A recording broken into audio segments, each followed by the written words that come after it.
Today's episode was made possible through the continuing support of my very good friend Max Hunt, and viewers just like you. If you're interested in being a part of this, check out the links below in the description and see how you can get involved. Thank you. Hey there guys, and welcome back to the shop. I have the coolest thing to show you. For years, you've always heard me be like, picture electricity like water in a pipe. Like, it's a thing. There's t-shirts of me saying that. Today, we get to do a totally different demonstration of the interrelationship of volts, amps, and watts. Because while it is a great way to picture electricity like water in a pipe, what we're going to do today is a little bit more interesting. So what I'm going to do is we're going to build our own transmission line, like high tension power line, and I'm going to show you why those work and how. So the big thing to keep in mind is there's this really nifty thing called Ohm's Law, link in the description. Read that. If you're going to be playing with high voltage, you need to know about Ohm's Law. And I wanted to give you a visual demonstration of Ohm's Law because we have transformers. Now, a transformer is a trading machine. It's what it does. It trades volts for amps. Watts is always the same. And in a DC circuit, and kind of in an AC circuit, at this level, we'll just consider it the same. Volts times amps equals watts. So if you have, and that relationship works in every possible combination of multiplication and division you can think of. Okay, volts times amps equals watts.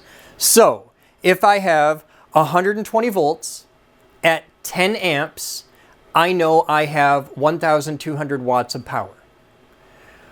But the math between them is easy, but how they work together is not obvious. So volts is the pressure. Volts is how thick your insulation needs to be to keep the sparks inside the wire. Amps is the flow.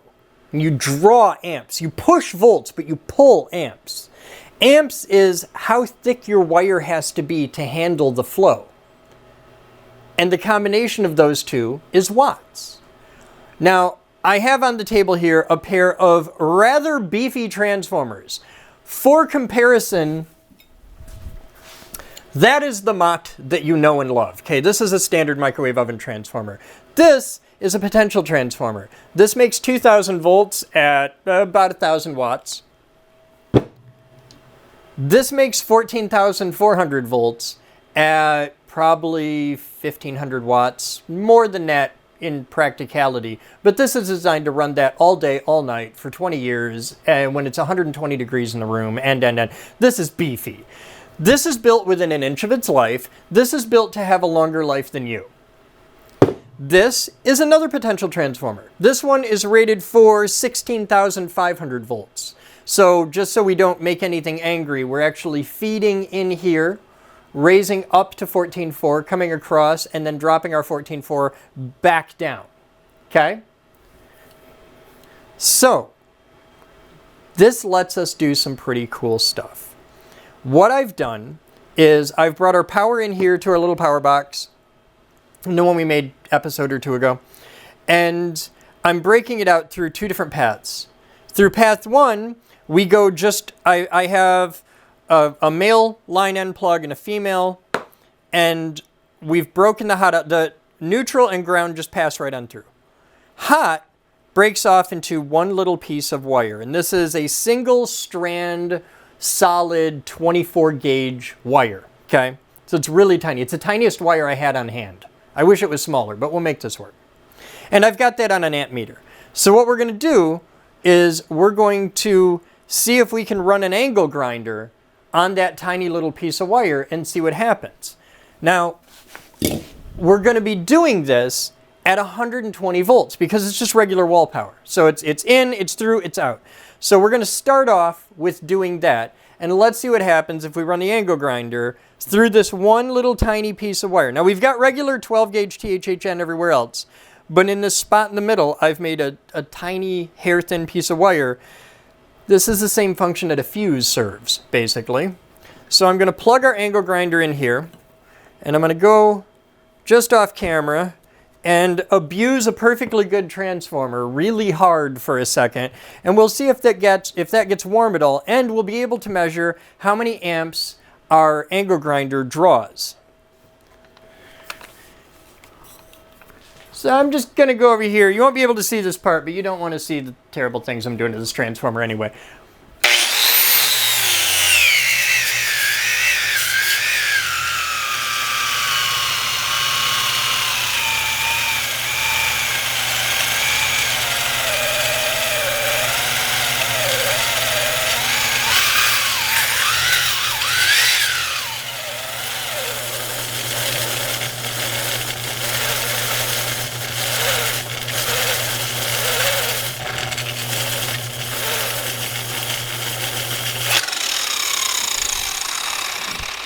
Well, it didn't blow, but I just gave my angle grinder a hot supper, and we could see that the current draw on there, I didn't get to see what the meter read, I'll get to look at that in a second, but we could see that the current draw made the wire glowing orange hot, like it was not happy.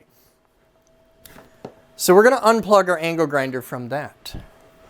Now I have the exact same size wire up here. Now down here we had 120 volts at whatever amps. I'm going to say 10 because I couldn't read the thing. I don't know off the top of my head. So I'm just going to say maybe about 10 amps probably. Maybe more. I don't know. So we're going to unplug this completely.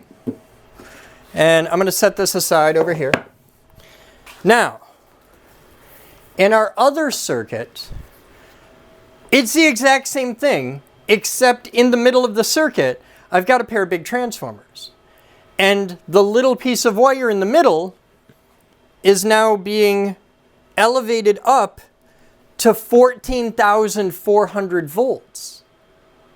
It's the exact same amount of watts. I'm feeding it from the same plug, the same box, same everything, except instead of just running it straight through at 120 volts through the little tiny wire, at the point where the circuit goes through the little tiny wire, the voltage is brought up to 14,400 volts.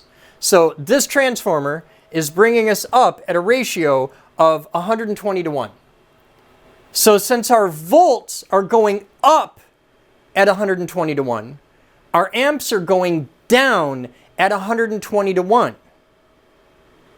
So, because watts is watts. Volts times amps equals watts.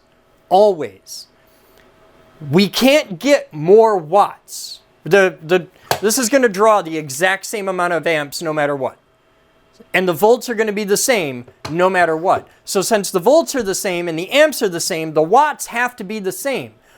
But the voltage at this point in the circuit is way higher, which means the current goes way down because volts times amps equals watts. So if the volts go up, the amps got to go down because the watts have to be the same. We're not creating energy here. We're not violating the second law of thermodynamics. Good luck trying to do that. I know it's kind of a thing with some of the weirdo crystal hippie Tesla dudes. We're not doing that. It doesn't work. We're just raising the voltage up and then lowering the voltage down. And when the voltage goes up, the amps go down. And over here, when the voltage goes down, the amps go up so I can draw all the amps I want out the other side. Which is why the output over here is a big beefy 12-gauge THHN cable. Because this will handle 20 amps all day long, no problem. I'll burn up my angle grinder before I burn up that wire. So we'll do the same experiment again with the same conditions, same input voltage, same output current, and this time let's see what happens to the wire, because this wire shouldn't even get warm. This wire should be fine. So I'm going to turn on the thing. I'm going to measure the current over here so that you'll see we're drawing the same current, and let's see what happens. Home, and we've got power on the transformer. Okay, so we'll just start this up. Let's see if we get just a idle. This time I can look at it. All right, so we're drawing 3 amps just being there. All right, let's give it a load.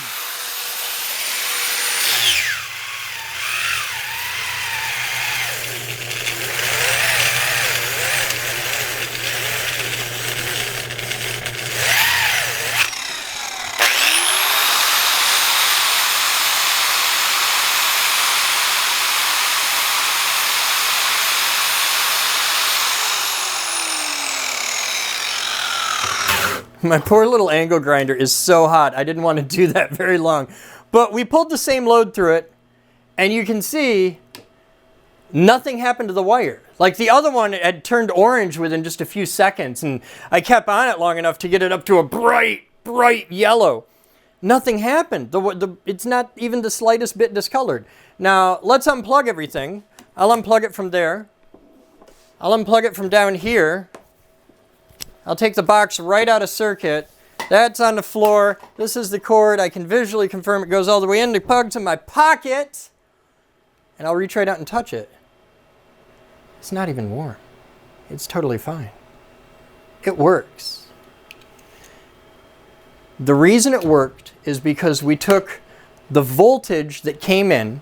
Now, here we were drawing, I'm going to say 10 amps. I still haven't seen the thing. I'll get to see it in editing, so that'll be cool. But here, we were taking and pushing 120 volts down the wire.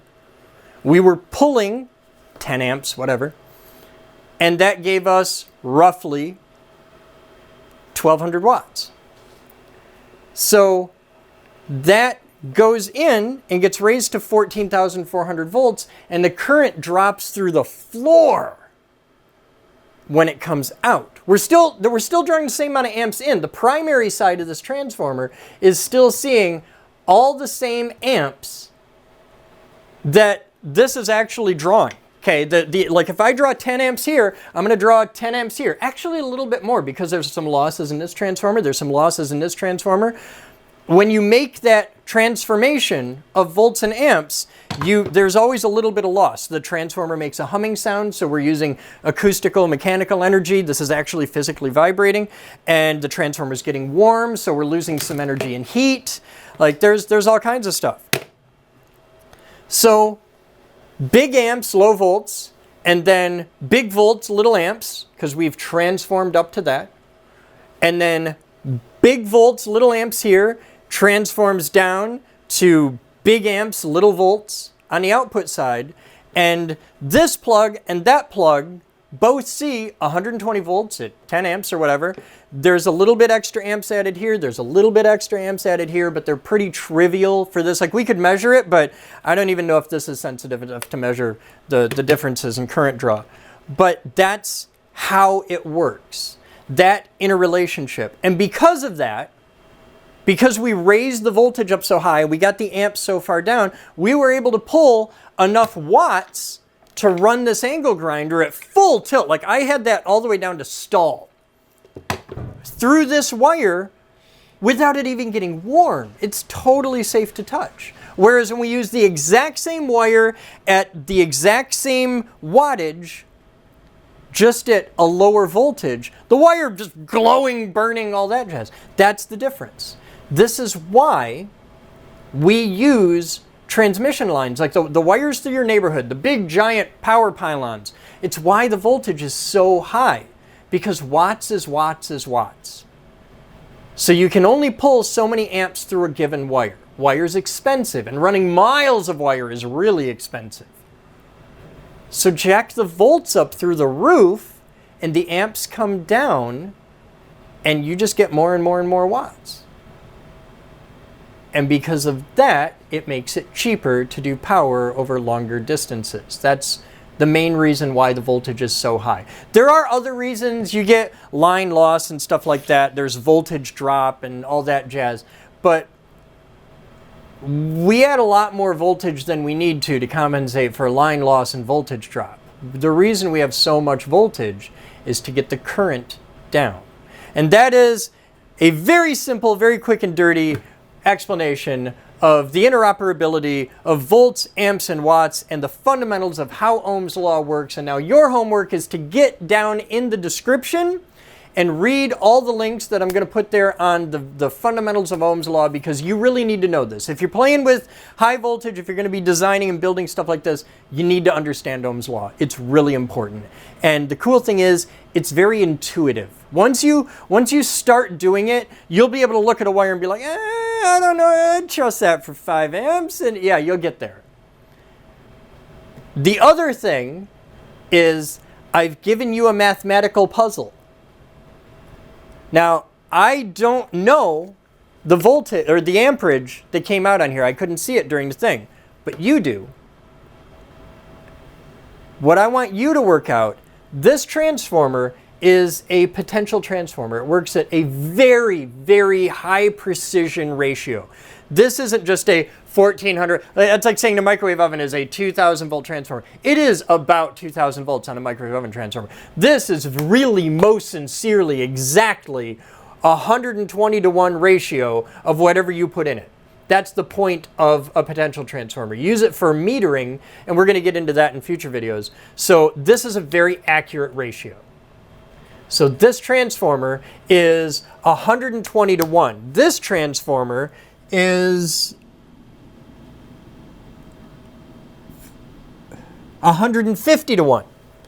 So 120-to-1, 150-to-1. We were using 121 to step up, 151 to step down, and I measured the current over here off this end. So, knowing all the facts that you know so far, what was the current actually in this wire? Measured in amps or milliamps, how many amps of current actually went through this wire at maximum load during our test here?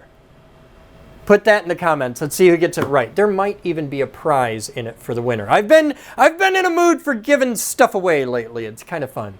Thank you for hanging out for this. This is fun. This is cool. If you like this level of nerd stuff, you need to check out the links in the description to things like the Discord and the live shows and all that jazz. Because on Friday nights, we do Fat Man Fridays, where my buddy Fat Man hangs out on live stream for an hour, and we specifically answer questions about power generation, distribution, and transmission. It's a whole hour of high voltage fun with real world applications. And if you want to ask stuff about Tesla coils and things like that, you can get in there. We can talk about Tesla coils and Cockcroft-Walton, March generators and impulse stuff and all that jazz. It's just a fun time.